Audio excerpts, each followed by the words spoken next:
Has your network been breached? Cybereason can help you answer this question. Cybereason products hunt for threats within your network and eliminate them in real time. To Cybereason, real time means within seconds. Founded by former military hackers who don't play by the rules, they've built this experience into their platform. Harness ingenuity and imagination, not just code, to defeat attackers. Cybereason, disrupt the adversary and let the hunt begin. Cryptography is all about secret keys that need high-quality entropy to be truly random. NetRandom from Whitewood Security delivers pure quantum entropy on demand across the entire data center and out to the cloud. Think NTP, but for quantum entropy. Inoculate your applications from making weak crypto keys, all without having to change a line of code. Visit getnetrandom.com to learn how you can take control of your entropy supply and ensure crypto security today.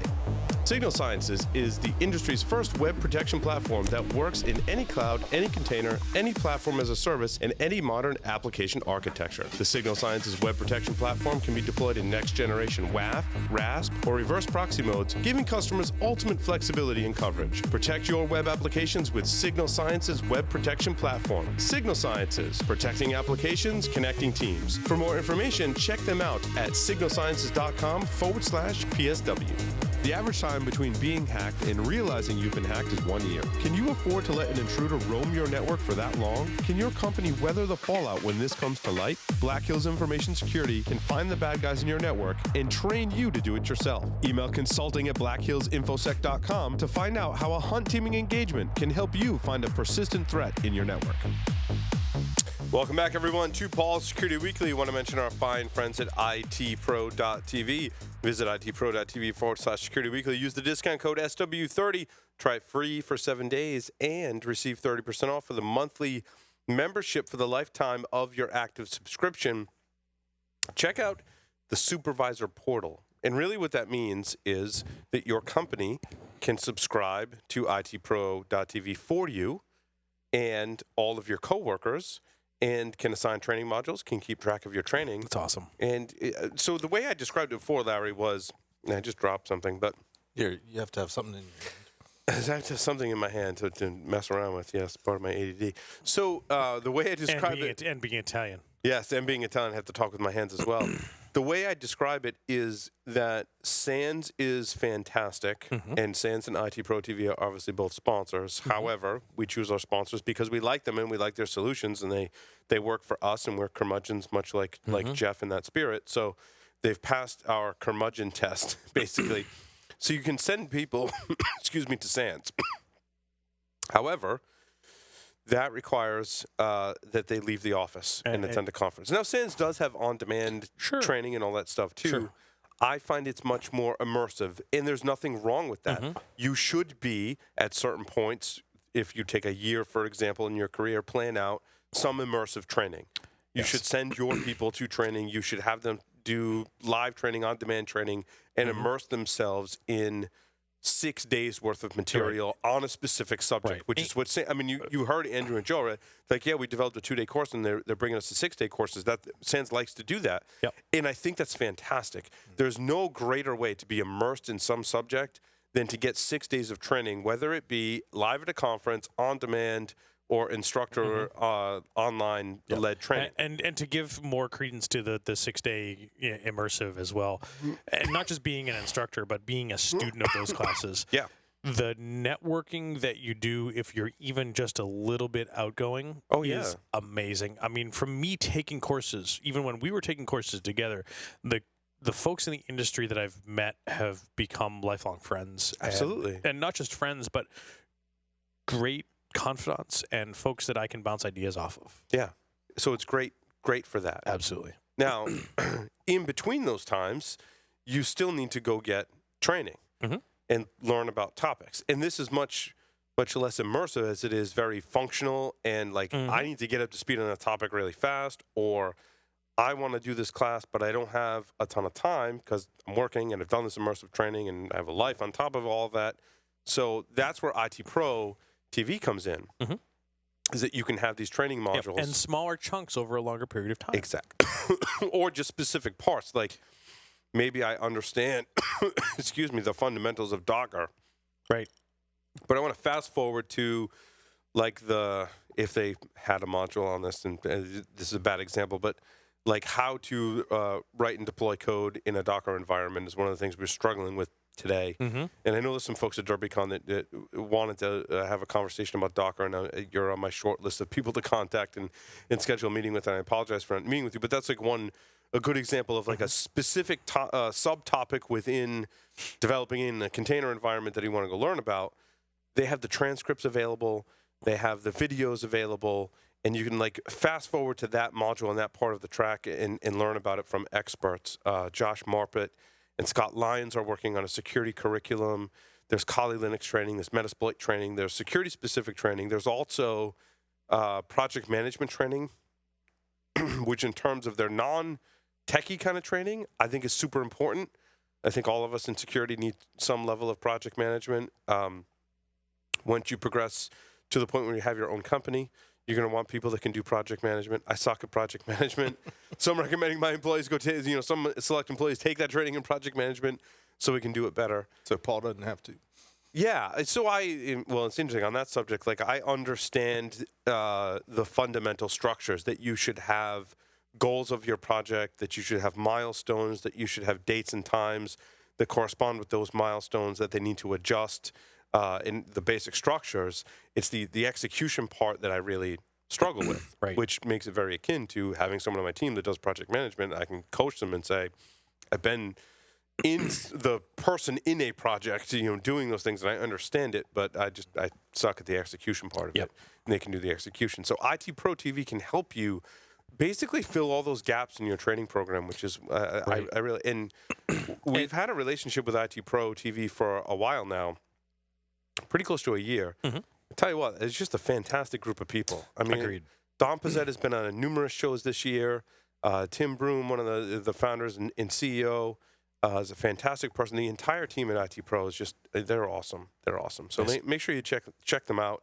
If you work for an enterprise, encourage your employer to look into this program because I think it's something that every enterprise should have access to those training materials. And sure, you can find other sources online to do that, sure. But IT Pro is the trusted source for that, in my opinion. So, and of course, I'm jaded; they're a sponsor, but as we've said, we've spent the past year, and all of us have spent time with them, working them in some capacity, and have passed them off to others in the community. Right, so. and I think the one thing that for me sets IT Pro TV apart a little bit is that it's not specifically focused on IT security training, in that there's so much else there that can help you be a well-rounded individual, such as the project management training, because it's not always about the technical to further your career. You need some of the softer and the business skills as well, and IT Pro TV can help with that.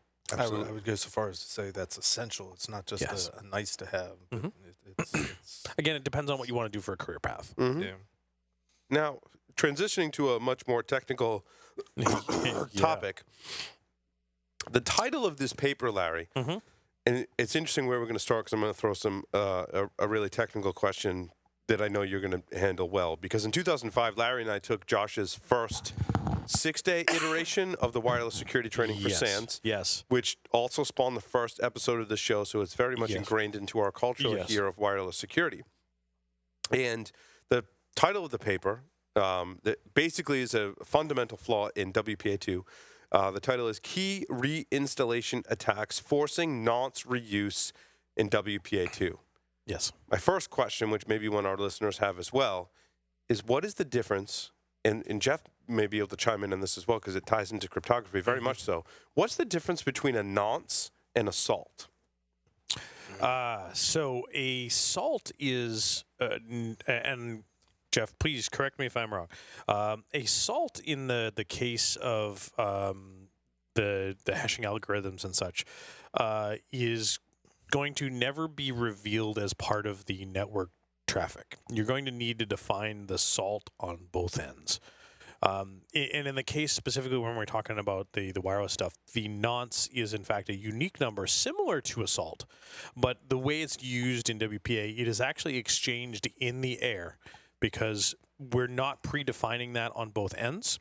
We are creating it on both ends, and then we need to exchange that between the two halves. So one of the fundamental differences is a salt is non-secret. No, a salt is secret. Salt is secret. A nonce is not.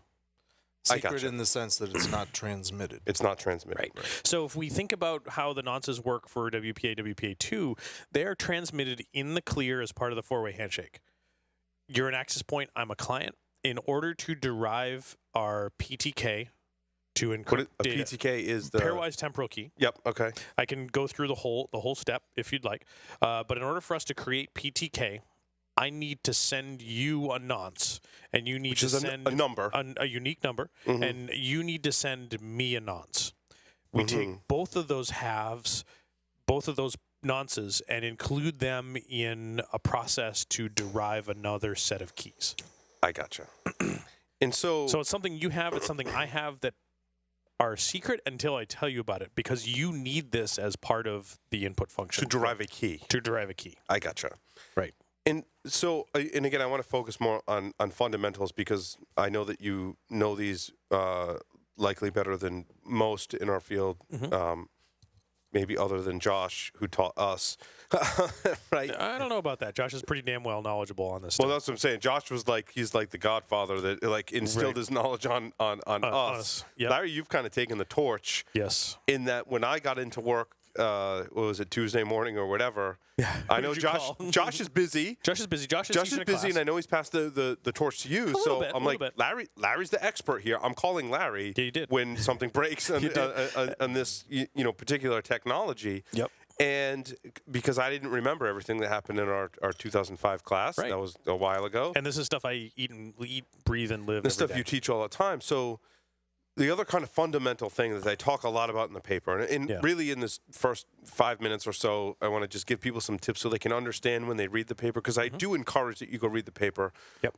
It's for a highly technical mathematical paper, it's fairly easy read. I agree. So we're going to further your ease of reading this paper by, there's a four-way handshake that happens as part of WPA2. WPA and WPA2. And it happens on top of 802.11.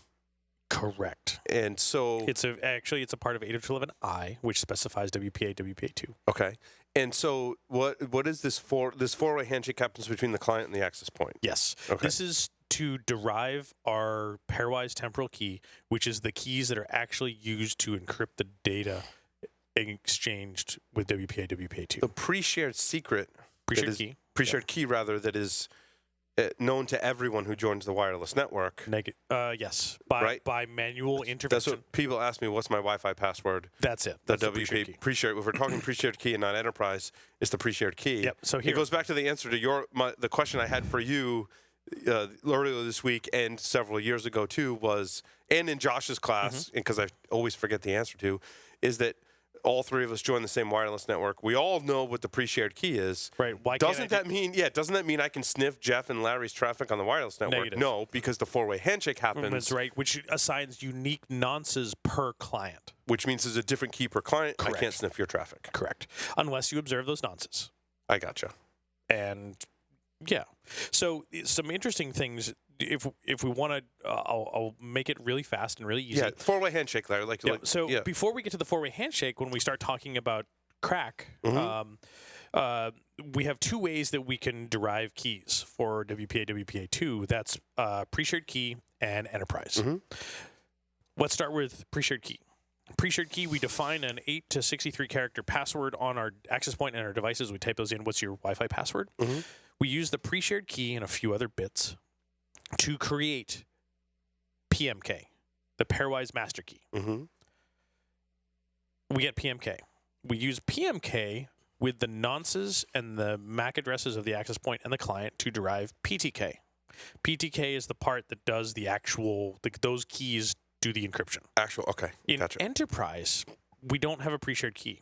We authenticate to a Radius server with 802.1x, and then upon successful authentication, the Radius server assigns me PMK. Oh, so hold on. That means that whether it's pre-shared key or WPA or WPA2 enterprise, that the authentication of either the key or an enterprise happens before the four-way handshake? Correct. Okay. To derive PMK. We do the four-way handshake to exchange nonces and the two MAC addresses, which are in plain text, to derive PTK. the pairwise temporal key. The pairwise temporal key, portions of that are used to actually encrypt the data. I got you. The attack is against step 3 of the four-way handshake, which is used to derive PTK. Which is based on the nonces. Which is based on the nonces and the MAC addresses, and the PMK, the pairwise master key. The pairwise master key is really the step that you need, the first step. We can have users create their own PMK, but it's 63 hex characters. Your mom is not going to do that. So for consumers, we need an easier way to derive PMK, which is the pre-shared key, which is the one we type in an English word or something like, which then derives PMK. It's that one that's written on the... Right. The one that's written on the post-it notes, or exactly. So or in some cases, right on the access point itself. Exactly. So the pre-shared key derives PMK, or PMK is assigned to us upon successful authentication in enterprise. PMK, then we exchange nonces as part of the four-way handshake, and then derive PTK, which we can do encryption with. We're going over the same thing multiple times, but just to drive the point. It's not an easy process to understand. I remember it's Josh going over it and like, can you just cover that like one more time? It's not. When I teach this section for SANS, for the 617 wireless class, I tell folks when we talk about WPA and WPA2 to play the key drinking game. And that every time I say the word key in this next module, the next quarter of a day, drink. And I had someone count, and it was near 300 times that I mentioned the word key. Yeah. Okay. That's because a good key example. begats key, which is divided into keys, which also are key encryption keys. It's a multi-step process. Effectively, what KRACK is doing is... so I'm sorry. So hold on. Back up for a second. So we covered some fundamentals because, as Larry said, you have to understand Larry uses the word key 300 times to teach in class. So just to set the stage as to how complicated it is, there is a new attack vector that is the key reinstallation attack, or KRACK, that was released this week. By Marty Van Hoof. Matthew Van Hoof. Matthew Van Hoof. Matthew, sorry, and I find that it's Matthew Van Hoof. I love the irony that it's a math problem, and the guy that discovered it's named Matthew. And also Frank Possessens. It's Matthew. And Frank Possessens. His name's on the paper, but it was okay. Yeah, it doesn't. As Matthew says, it doesn't equate the quantity of work performed by. I gotcha. It was Matthew. Okay, it's Matthew. And so they released the paper, or Matthew released, co-authored the paper. Mostly Matthew was the person behind this research. They're presenting at, is it Black Hat? No, it's some other conference. It's another related. In December? November 1st. November 1st. They're presenting, and they released the research. And there's a paper, and there's a website. Crackattacks.com. Crackattacks.com. With an S. The thing that to note, too, is the paper is out there. The paper talks about the fundamentals and the initial stages of the attack, which many years went into, or much amount of time went into releasing the paper. From the time of approval and making nice of paper, the research continued and was refined and made better, and that end result will be on November 1st.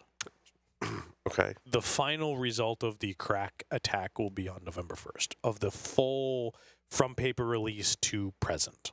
So, Larry, that's the one you really want.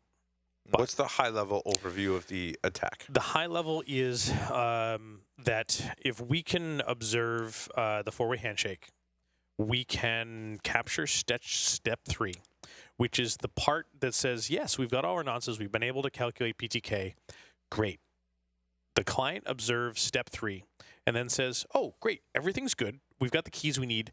It then, step 3, pushes the key to the driver to start using that key to encrypt data with a set of specific initialization vectors, IVs, per packet unique numbers, which are in plain text. I remember that from the course. We talked about initialization vectors a lot. That was initially with WEP, but we still use that with WPA and WPA2. If we continue to replay step 3 to a client, they continue to reinstall the same key and reset the IVs every time. So every time it's replayed, the IV gets reset, which then they send new data. with the same IV. It's effectively turning it into an IV reuse attack, meaning that if I send a packet with the content of plaintext content of password, it goes out in the air. It's all A's. We replay step 3. The key gets replayed with the IVs reset. We use the same IV again. We send another packet of password. The content that we sent will be all A's again, identical content. So if we know plain text, we can now start to redo reverse key induction attacks, meaning we can figure out what the PMK was because we're using the same content that generated the encrypted traffic over and over again. Interesting. Right. Now, by default, using KRACK, the reverse key mapping to go to PMK requires a lot of work because you need to know plain text. We have some shortcuts for that because there are a significant number of packets that we know the plain text of. We can deduce plain text and so forth and so on. That's the part that really requires a lot of work. You can do the attack, but deriving that backwards is hard. It can be done. Matthew's apparently got tools to do that. The scary part is the way Android and OpenBSD interact with step 3. The way they decided to secure the devices was to not leave PTK in memory. So once PTK with step 3 is pushed to the driver, it's in the driver. They zero out the section of memory where PTK was stored with all zeros. So if you replay step 3, they go, oh, well, great. We need to reinstall the key. Go grab it from memory. And it's all zeros. So you know what that's the a much better PTK explanation is. than Yes, you know what the PTK is. It is a known value. So then when you start to see new traffic encrypted, you know what the nonces are, you know what the PTK is, and it is exceptionally easy to reverse to PMK. Oh, you can essentially decrypt the traffic because they've reset the PTK to 0. And because you know what the PTK is, and you can derive PMK, you can re-encrypt new traffic. So you can re-inject traffic. You can now create a fully acceptable encrypt and decrypted and that's why largely Linux, which uses the OpenBSD WPA supplicant, and Android are more vulnerable than Windows and iOS. Correct. I gotcha. Correct. And now Windows and iOS are still vulnerable, but there's multiple attacks that Matthew has in the paper. It's not just this one, right? Right. So this is the attack against 802.11i for WPA, WPA2. There are also attacks for 802.11r, which is fast roaming, which uses identical 4-way handshake for doing roaming between new access points, which uses the same methodology. So I go from one access point to the next, opportunistic key caching and so forth. So we don't have to go through that whole long setup depending on the protocol we're using, like VoIP. I gotcha. It's nearly instantaneous. That's also using that same key reuse type of attack. Another one is 802.11e. Is that the interference one that changes channels? Which is quality of service. Okay. For wireless multimedia. Also uses similar types of exchanges that are also vulnerable.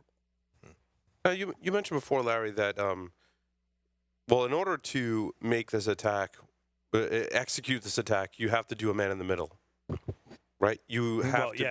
As a result, you become man in the middle because it largely affects clients. So effectively, you're interacting with a legitimate client.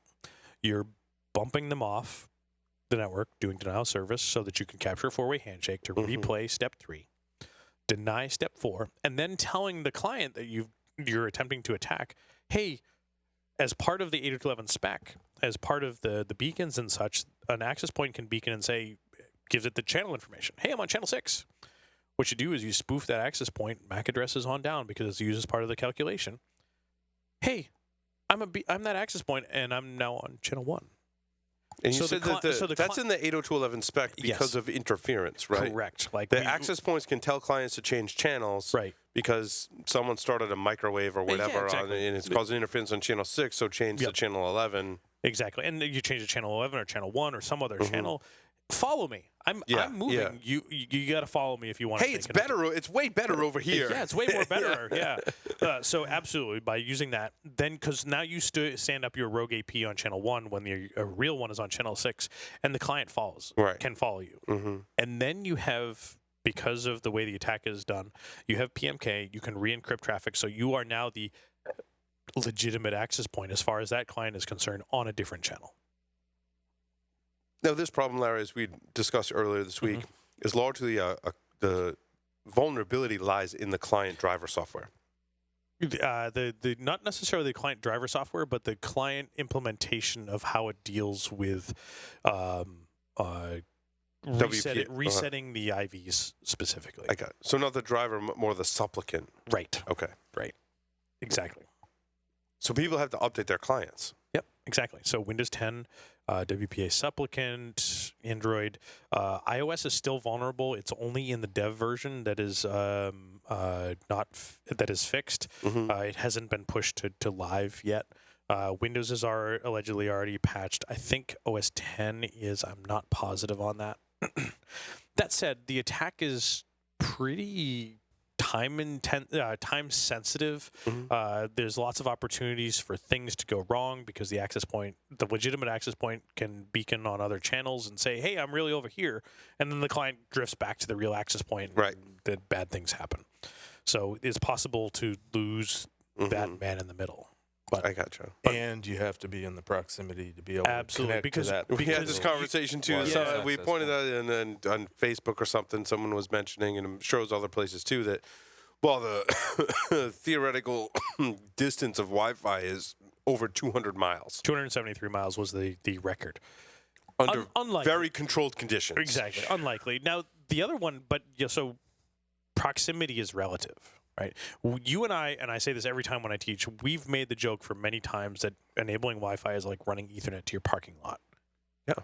And if you can, if the attacker can interact with both the access point and the client from the parking lot, that's what your range of attack is. Right. You don't need to have them sitting in your conference room doing this attack. You can potentially have it be in the parking lot, across the street, in However, the Starbucks. As Larry and I discussed, that my strategy as an attacker in this scenario would be to social engineer my way in and leave some device somewhere that has a 4G backhaul so I can control it, and also has Wi-Fi, much like Pony Express. When we use Pony Express devices for this in the past, another sponsor of the show, but any device that gives me a connection on some different mechanism and also has Wi-Fi, I would just go drop this off somewhere. I mean, when I was a pen tester, I would do this on pretty much every physical engagement. I would social engineer my way in, would plug something in, or Josh told the story of like taping something under the seat in the waiting area to give myself physical presence. Then I can be anywhere in the world and execute wireless attacks. And that said, based on where your Wi-Fi bleeds out between your clients and your access point, that drop-off may be in the parking lot. Yep. So I could drop my device, provided I could power it, I could drop my device off in the parking lot. Yep. Absolutely. That's actually better because it's more likely to be discovered inside the building than outside the building. Absolutely. So, still very much a targeted attack. Yep, absolutely. It requires some forethought. It requires an attack against a client while they're on the corporate or on the network that you're looking to attack the device for. So you can't just roll up the Starbucks and start attacking some random people that are connected to the Starbucks Wi-Fi to get access to the enterprise stuff. No, it doesn't work. So just a couple more points on this is that we talked about potential IoT devices. Yes. Was our concern that they are wireless clients. The IoT device is itself a client. Are they going to receive updates? We've talked many years on the show about IoT devices that won't get updates. They may likely have updates available. Will people install them? Because if it ain't broke, don't fix it.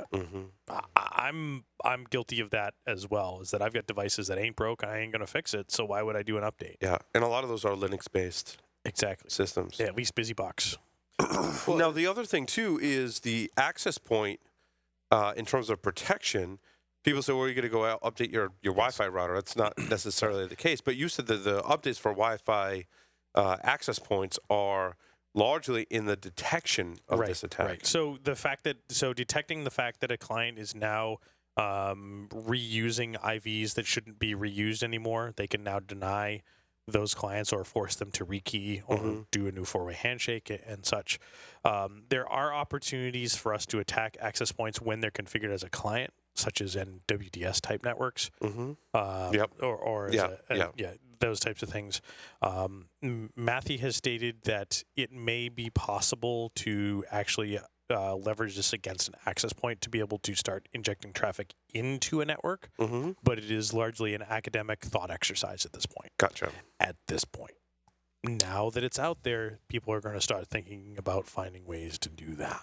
I think so in the meantime, go ahead, Jeff. One of the interesting aspects is the fact that this is largely a targeted attack.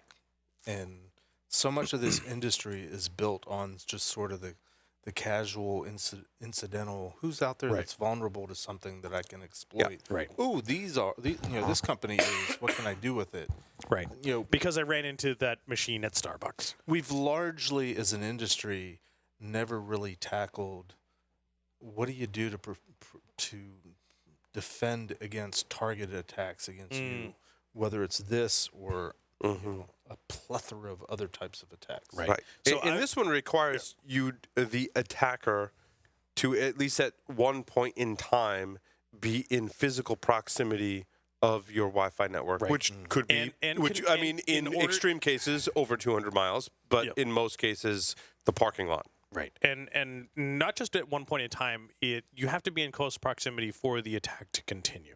If you want to maintain that man in the middle of there has to be a device there. You need to be present to, one, keep it from joining the illegitimate access point ever again, and to continue launching the attack against the client to make it come to you. But largely a detectable attack. Yes, I would argue very detectable for a number of reasons. One, the man-in-the-middle attack requires the stand-up of a rogue access point. It may be identical, MAC address-wise, name, you name it, to the one that is legitimate in your environment, but it's on the wrong damn channel. Like if you have a Wi-Fi management system, companies know how to detect that. Well, but if you have a Wi-Fi management system, you know that you have X number of access points. They have these MAC addresses, which doesn't help you, but they're on these channels. If something new comes into there, that's anomalous. That's anomalous. That's not mine. And the wireless intrusion detection, rogue AP detection, should be able to detect that. Correct. And you should get alerted on it, and that's a bad thing. And we talked about this when we talked the other day. A rogue access point in your environment isn't a big deal. And you're looking at me like, "What, Larry? Rogue access point in my environment is not a big deal." You're right. It's not. A rogue access point with a client attached to it. Big deal. Hold the presses. Hold the presses. And in this case, it's because one of your clients has been lured to an access point that is now doing man-in-the-middle against one of your clients. And which, since layer 2 is essentially in the air, is really easy to detect that a client has attached to a rogue access point. Because you can see the communication. It's all MAC address based for source and destination, which are in plain text, and it's connecting to the one that's on the wrong damn channel. You can detect that. Absolutely. And it's not terribly sophisticated to do the detection. Step 2, it is, in my opinion, relatively uncommon to see step 3 replays of the four-way handshake. It happens. Absolutely, it happens. It is not terribly common. If you start observing replays of step 3 of that four-way handshake, that's anomalous behavior. And APs can detect that. Or any wireless system. Anything is sniffing the wireless traffic. Yes, they should be able to detect. They have a very specific format. They're very well identified.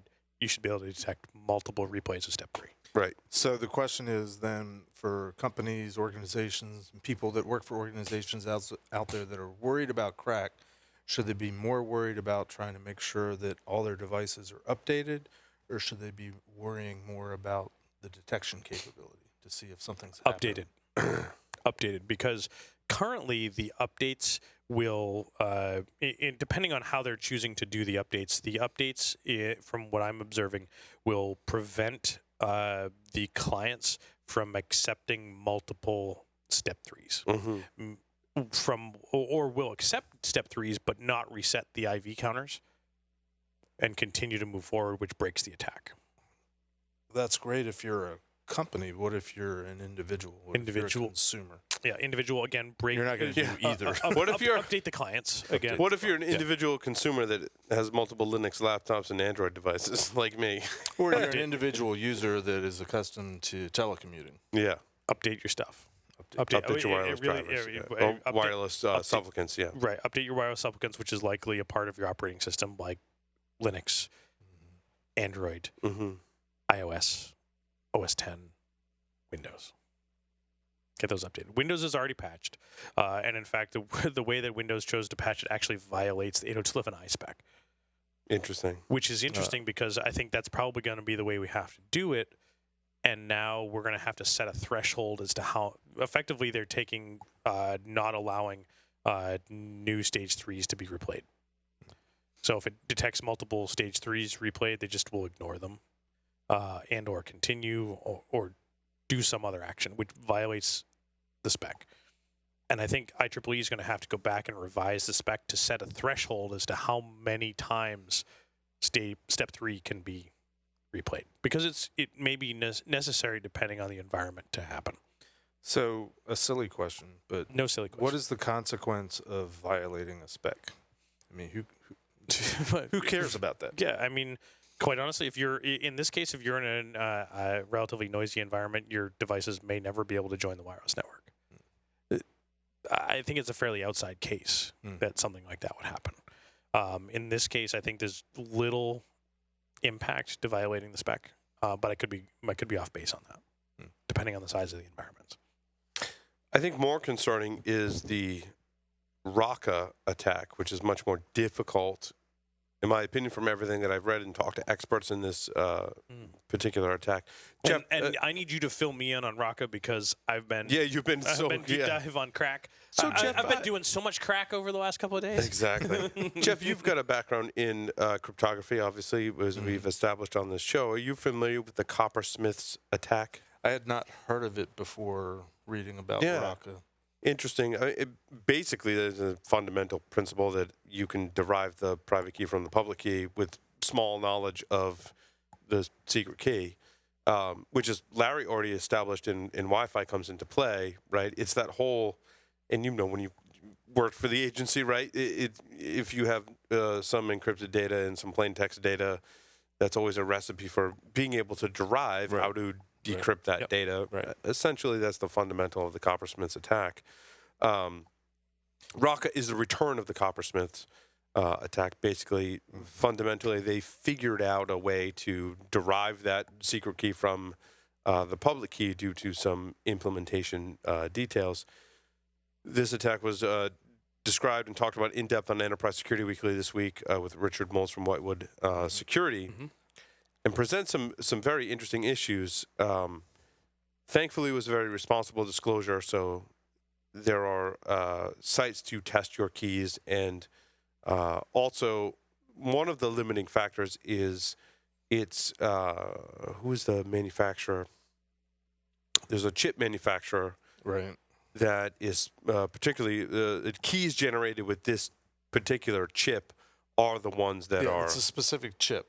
It's a specific chip. Gotcha. And so this may be very much related to the other story that I put in from Ars Technica of millions of high-security crypto keys crippled with newly discovered flaw, which they mention Coppersmith's attack, which was due to this particular one was a faulty implementation of RSA. Correct. It's in the implementation.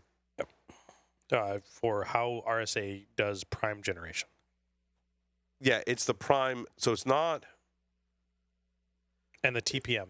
It's not an entropy issue. It's the Infineon smart card chips and TPMs. Yes, yeah. Infineon. Well, okay. It's a prime number. To oversimplify, it's the fact that you're relying on the machine to generate or derive what's supposedly a random key. No, prime number. It's prime. It's a prime number. Prime number generate. It's actually because Richard's company does the entropy and. I need to watch the Enterprise Security Weekly episode because I asked him about. He's like, no, Paul. It's not necessarily the ability to generate entropy. It's the ability to choose or deal with prime numbers that was actually the. It was the flaw in the algorithm that chooses a prime number that was predictable that led to this vulnerability. Well, that's still kind of my point, because because it's being done by a machine. Correct. There's some sort of algorithm, there's some sort of logic that potentially can be reproduced or recreated, which is the bane of creating random keys, because in the simplistic way of looking at it, in the early days, it was using the random function of any operating system. Back when I was doing it, was the Unix random function, which was tied to some known starting point.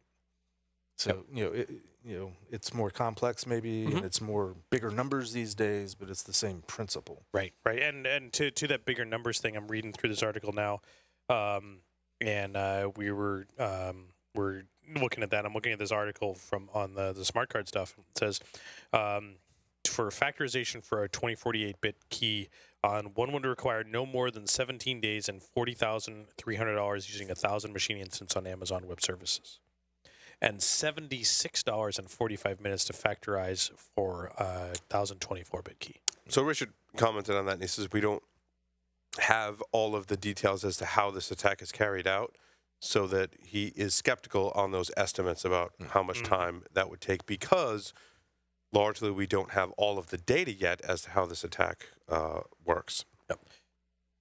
Well, and that's interesting, because it's the difference between brute forcing, trying all combinations, or coming up with an intelligent way of guessing the combinations, which can be done with enough computing power, versus a cryptographic attack, which is somehow finding a shortcut, basically. Hearing Richard speak and reading the articles are two different experiences. Like the article says, to boost performance, the Infineon library constructs the keys' underlying prime numbers in a way that makes the keys prone to a process known as factorization, which exposes the secret numbers underpinning their security. That's one very, very high-level description. Richard gave a much, much better description earlier this week on Enterprise. I know what I'm doing tomorrow. I'm listening to that. Yeah. To understand, or maybe later tonight. Yeah, understand this attack. Prime numbers aren't supposed to be able to be factorized. So. Correct. It was kind of the way I understood it was kind of a shortcut, in that, like, I have a YubiKey, for example, or a smart card that has a chip that has to do the cryptographic process, choose a prime number, and they were kind of taking a shortcut.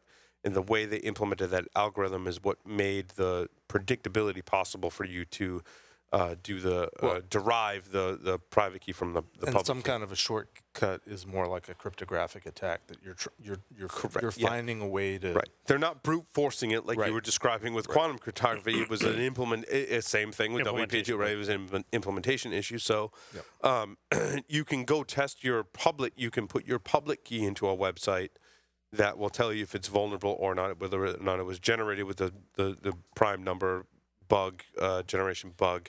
What I'm interested in finding out is, is this all public-private keys, or certain ones? It's only certain ones. It's only a certain number of keys, specifically ones that were generated with this chipset that had the flawed. Any chip or similar chips that were generated using this flawed algorithm, they've updated the algorithm, but. And Richard's concern, and I agree with it, is, well, like, how do you find in an enterprise that has thousands of applications, potentially thousands of keys, how do you find all of that? We have to open up all the devices to see what chipset's in it. Yep.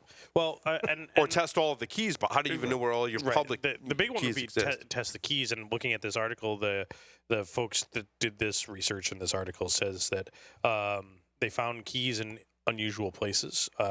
447 fingerprints from GitHub. Fingerprinted keys from GitHub, 237 of them factorizable, for assigning GitHub submissions, and 2,892 PGP keys used for encrypting email. 956 of them were factorizable. See, that's what I was wondering. It's like, are PGP keys vulnerable? I mean, yes. Because it's an RSA. It's public key cryptography. It's the RSA algorithm. Part of the RSA encryption. Yes. That's part of that. Yeah. But it's an attack against public key cryptography, but it's not. Again, it's sort of the implementation. It's the implementation of public key cryptography. You're absolutely correct, Jeff. Yes. So much math. It is so much math. Yes. And it's kind of interesting. So in a smart card situation, we talked about you having to reissue potentially new smart cards to thousands, tens, hundreds of thousands of people, depending on the size of your organization and the logistics that go into that and how slow that process could be. I mean, you can't just like overnight send everyone all new smart cards. I have to verify that Jeff is really Jeff before I give him a new smart card, like, and make sure his old one is invalid. Like, there's a whole process that goes into that. So I think the problem is much greater than a lot of other big vulnerabilities that we've talked about. I don't want to compare it to the KRACK attack because it's not fair. They just happen to come out at the same time. To give you an idea about the issuing of smart cards, reading from this article, this particular article was one for the digital IDs identification cards for Estonia. Yes, Richard mentioned that too. Yeah, some countries use it as specifically Estonia. 750,000 of these digital IDs are vulnerable or have issues, and the population of Estonia is 1.3 million. So just about half the population has smart cards that are vulnerable, which are also potentially vulnerable to are subject to Russian cyber attacks. And they also did their municipal elections, which my understanding is that they used these cards to be able to authenticate folks for their elections. So just to put it on the record, the chipset is by a company called Infineon. Infineon. Yep.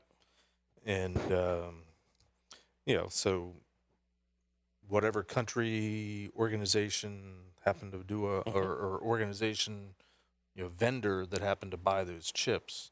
It might be helpful. I don't know if it's out there. Maybe it is, just to get a list of who their customers are. Where are the Infineon chips likely to be found? Obviously, Estonia. It's hard. It's hard. Well, maybe it's hard, but it's hard because maybe Infineon needs to, talk. When we think about chips, like there's a company maybe in Taiwan or whatever that makes chips, right? Even how do they know? They may have sold it to a company that then resold it like included that in a product that or suite of products that were sold to 1,000 customers. And how do you track all that back? That's kind of what Richard from Whitewood was saying, is that it's really hard to know, like, hey, like I have this laptop and I know exactly what all the chips are inside of it and where they came from. Like most enterprises don't know that information, making it much more difficult to discover if you're vulnerable in that sense. From an attacker's perspective, the public key is public. Today, you can go get public keys from Amazon and go run them through the tester and determine if they're vulnerable or not. And that's kind of the sticky issue. Believe it or not, there was other news this week. Those are the two big issues. Those are the big ones. Yeah. So I thought we covered them pretty well, to be honest with you. For me, KRACK was like, well, that was your realm. I mean, this is my realm, and this is the single most damaging flaw of my wireless era. I agree. So let me ask a silly question to Larry, and then we'll move on. I've known a lot of pen testers over the years that focus on Wi-Fi. How does this attack compare to all the other attacks that are out there, the ways that you generally compromise Wi-Fi networks? As of right now, I wouldn't be using this to gain access to a Wi-Fi network. I'd be looking to manipulate clients, which could potentially be equally as damning. Because once I potentially manipulate that client to come to my network and I compromise them, and then I let them go back and let them call home to me. So that could be potentially damaging. As of right now, this is not likely an attack that I would use in production because, one, we don't have all of the tools available, and it's going to be a little bit of time before it is stable enough for us to start using as an attack. This may be an unfair question, but would you make the effort to try to write the attack yourself, or are you just going to wait for somebody else to do it and you'll take it be able to utilize it? So, yeah, it's a little bit of an unfair question, mostly because for me, time is the problem. So generically, would a pen testing company, or more importantly, would the bad guys rewrite it? Make the effort to do it? Absolutely. It's already started. Within 24 hours of the video that Matthew released and the details that he released in the paper, I've already seen at least one clone be released on GitHub. Gotcha. How effective it is, I don't know. This was just a one of the most stunning weeks for news. It broke this week that in 2013, hackers broke into Microsoft and stole information related to vulnerabilities that were then later exploited for attacks. Microsoft never released it, stating that in their investigation, they found that the exploits could have been written and discovered elsewhere and not related to the breach that they suffered in 2013, where they gained information about vulnerabilities that were then exploits were created for. So I thought that was kind of... When I read that, my first thought was, I would love to hear what Katie has to think about that. Katie would be one person I would talk, because it's vulnerability and breach disclosure all rolled into one story. Apparently, the people that worked for Microsoft came out.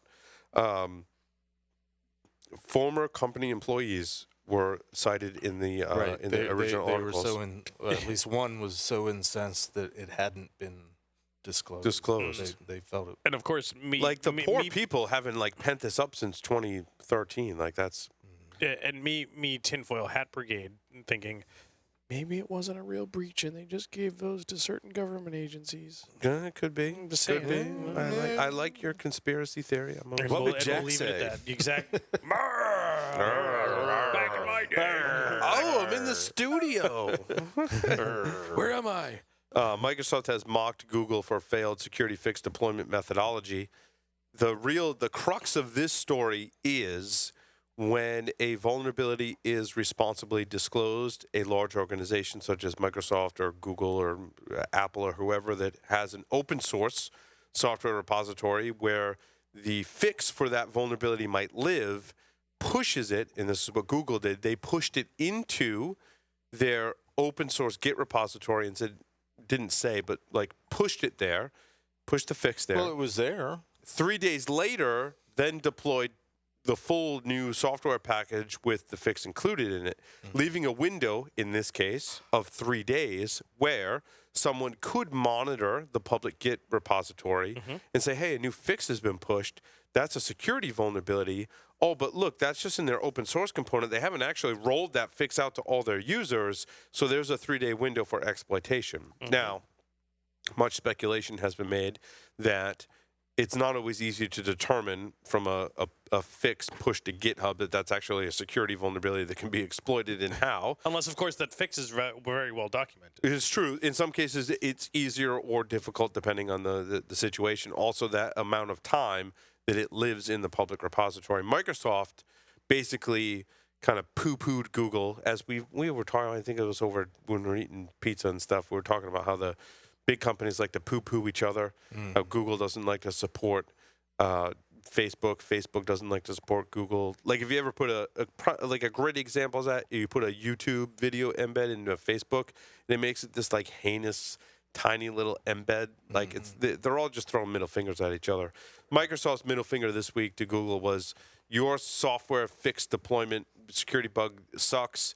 When Microsoft does it, yeah, we have open source software too. Guess what? We roll the fix out to our customers, then we update our open source repositories, and our process is much better because of Katie Mazouris and lots of other people like Steve Lipner, right? And so, yeah, that was kind of their big kind of poo-poo.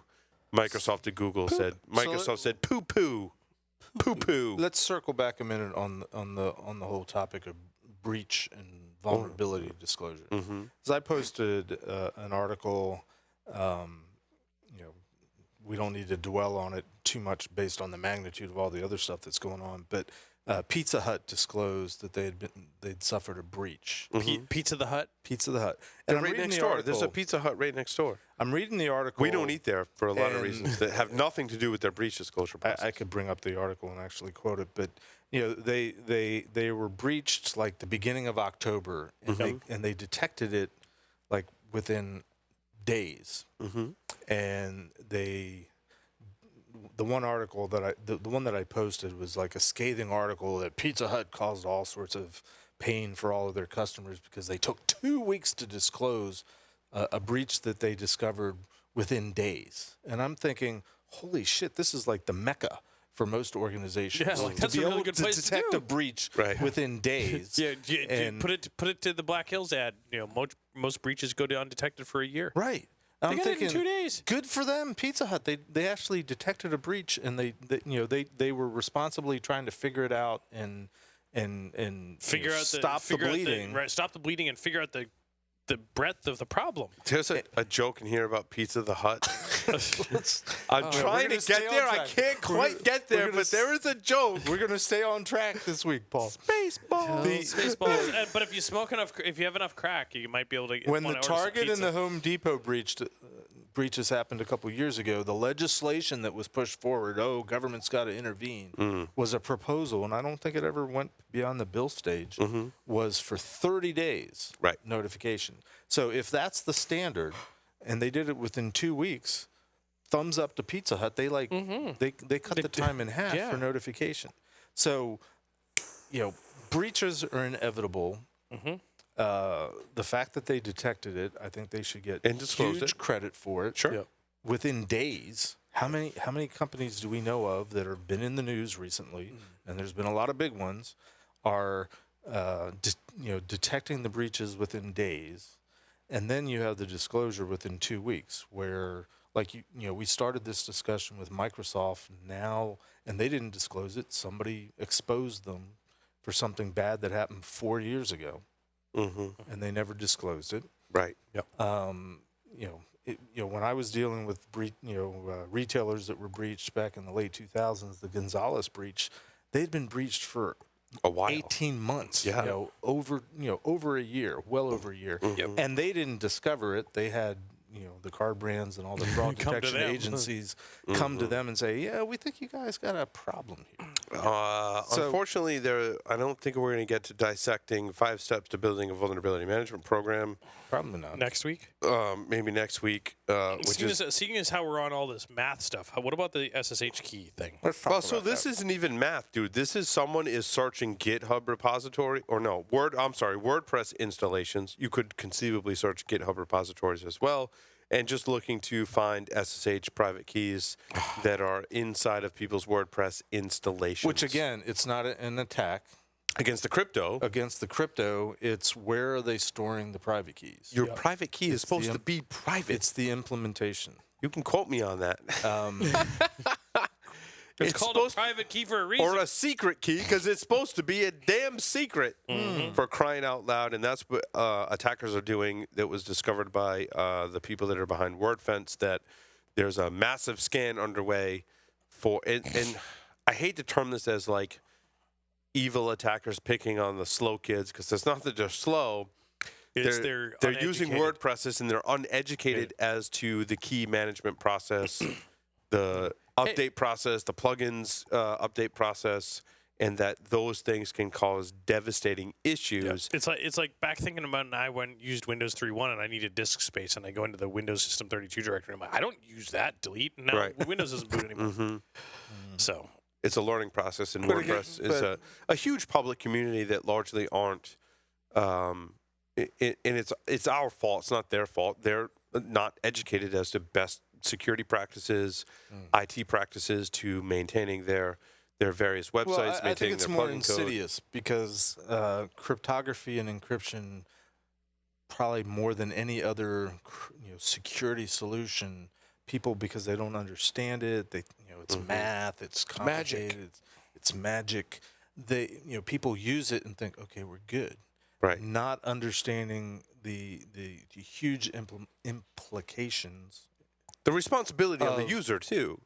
Yes, but just the implementation. It's encrypted. I can't read it. It must be good. Not knowing where the keys are stored. Right. Not understanding the importance of keeping secret things secret. And also, really quick, I think to me it plays into the Google Play bug bounty on apps, and Google has said they're going to pay out $1,000 rewards for flaws in Google's own apps and popular apps. Unfortunately, for me, a couple things in this note. I think it's very akin to what's happening in WordPress. I wish there were some kind of commercial entity that could pay out bug bounties for flaws in WordPress plugins. However, the ones from WordPress and the apps from Google are not usually the ones that are causing the security problems. It's all the other ones that everyone are creating. And while WordPress doesn't have a program, Google does, but they're only like Oh yeah, like the popular apps. Like Yeah. we'll pay out bug bounties on those apps, and only Alibaba- at a certain Android level, and only for these apps, and only for remote code execution. Yep. I think it's a step in the right direction, but I've thought about this jokingly for a while, but I think it's worth saying. I would like to see some sort of bug bounty program that rewards people pointing out bad implementation, bad practices. You know, like, default passwords. Somebody ought to get a bug bounty for that. Mm-hmm. You know, maybe we don't call it a bug bounty, but some way that it puts it out more in the public, raises awareness. Oh, that's a bad incentivizes thing. people to point these out responsibly. Yes. Responsibly. Yes, I agree. One article that I just found, and it's multiple articles that I just found really fascinating, more on the privacy front, but also I think related to security. So Pornhub is using machine. So if you go to a video site, even if it's not adult related, right, they break things down into categories. And largely those categories are based on either the person that created the video, maybe it's crowdsourced, where people are tagging that this is a video of a particular type.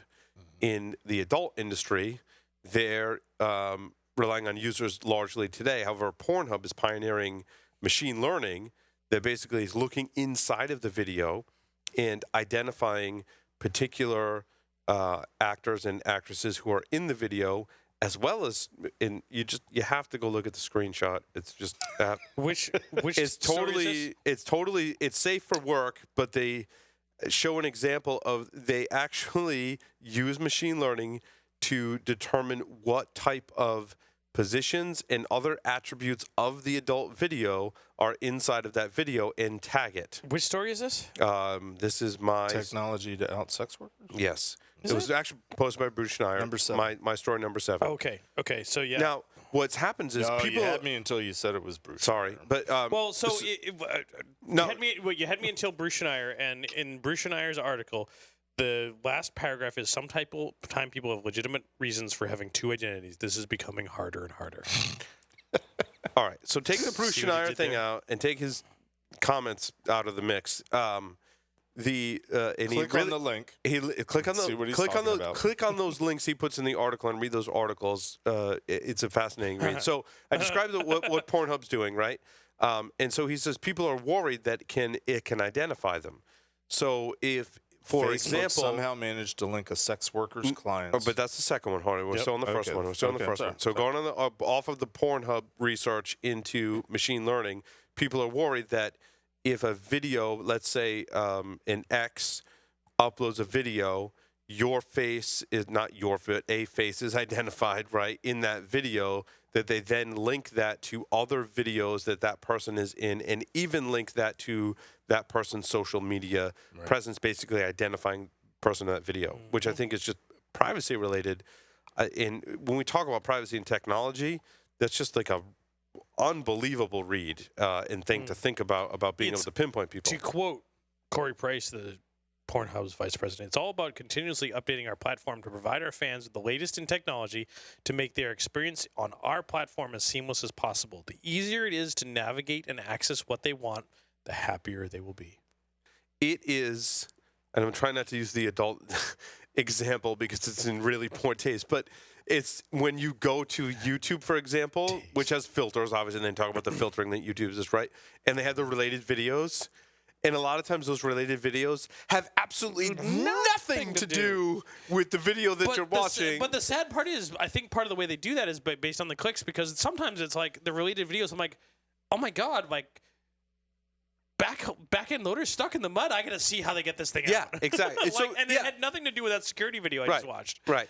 But so you're watching a security video, and I think largely the recommended or other videos in the category are based on the category tag that the uploader has put in there, and it just may happen to coincide with that. So what Pornhub is pioneering is that they're actually analyzing the video for specific elements of that video, and then I'll use YouTube as an example. So they're analyzing the video? They're analyzing the video, and so in the other related videos are based on a machine learning algorithm that says these are actually related videos. Does it depend on how much crack they show? Yes. It definitely ties back into crack, Larry.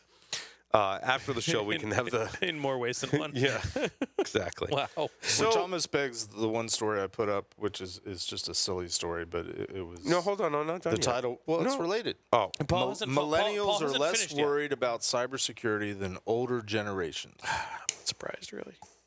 no. So the other story that relates to this is that Facebook somehow managed to link sex workers' clients under her fake name to a real profile. Yes. So hold on, I had to think about this. So there's a sex worker, and she has her own Facebook account that's her real name with her real interests in her real jobs. She then creates a persona online that is a completely fake name, a different email address, a different phone number that does not have any social media accounts. Right. That is the most important thing to think about in this story. So you as an individual, you've got a persona that's your real identity that is linked to social media accounts. You've got a fake identity that is a different name, a different email address, a different phone number that is not linked to any social media accounts that in this case so happens that she's a sex worker, whatever. That's kind of irrelevant to the story, right? When she went to Facebook, there were recommendations for friends inside of Facebook, inside of social media, that were associates of hers from her other persona. In her other persona, she happens to be a sex worker, and those people happen to be her clients. Facebook was able to link people to her real identity based on her fake persona, which did not have a Facebook account or any other social media account. To me, privacy-wise, that is a very... Now, the context is sex worker, right? But the context could be really like anything. But there's a lot of people in our community that have multiple personas, multiple accounts, right? Because they try to keep their work and their personal life separate. Facebook is blowing that out of the water. They will not release how they're doing that. I see this the same way as I go to Amazon and I search for FM transmitters, and next thing you know, I show up on Facebook and they're showing me ads on Facebook for FM transmitters. Similar to that, but let's say you had another persona, Larry, that was your FM transmitter persona that had no links to social media, and you were logged into Google in that account, and all of a sudden you start seeing links on your real I'm Larry Pesci Facebook account for that. Those should conceivably be two separate things. Like my Amazon and my Facebook are two separate email addresses, two separate personas. And they're still linking them together. So I just thought that...